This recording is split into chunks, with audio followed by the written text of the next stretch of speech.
Betty, you need to stop playing that fantasy video game and come back into reality so we can eat lunch. Grandma, just 2 more minutes. No, Betty, we are eating now. Grandma, you can't just turn off my game like that. I was playing with Chris, my friend from sleepaway camp, and now he has to fight the aliens all by himself. He cannot do that all alone. He's going to hate me. Betty, it's vacation, we should be spending time together. It's also time for lunch, we should be sitting at the table. Chris will understand. Please, go sit at the table with your father. David, why do you have your phone out at the table? Bill from work just emailed me something urgent. I just need to type this last sentence so he can tell the rest of the office to start working. It will take me 2 seconds. But the stock market is closed today. Everyone has a day off. Everyone but our company. To get on top we need to be the first there. You need to be available anytime, anywhere. I'll be done in 2 seconds. Go on, start without me. Let me tell you about what it was like before network individualism. I used to play with the kids on my street, and my family was friends with their families. We played together outside even on the coldest days.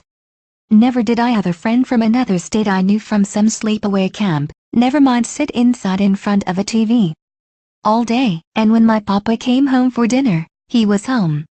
He sat down and talked to his family at the dinner table. Never once did he bring up work, because his work stayed at his work. Why have these good times changed? Well, because our technology has changed.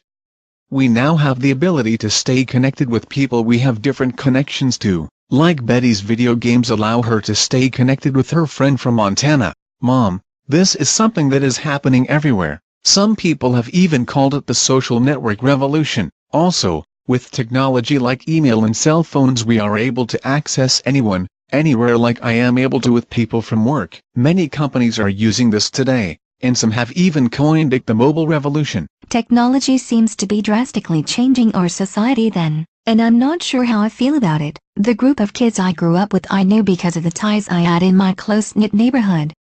Us kids, from Elm Street, were our own tight and close cluster. I remember the first time I met my best friend Susie was when I was playing hopscotch with my friend Betsy.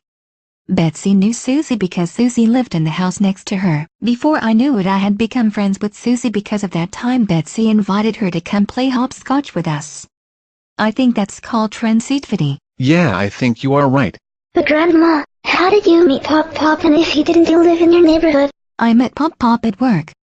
Betsy worked with me at the time, and her boyfriend knew Pop's best friend, Charlie. However, that was the diameter, or the longest connection path Pop and I had between us. I also knew Charlie because he was my cousin, and when we started working together it was good old Charlie who finally introduced us at work. Through cousin Charlie, there was a geodesic, or the shortest connection path between Pop and I, and that's how we met.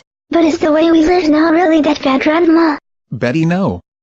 Even though it's nice to have strong ties in a close-knit community, there are benefits to having connections with people you don't see or talk to all the time too. Weak ties are important to maintain.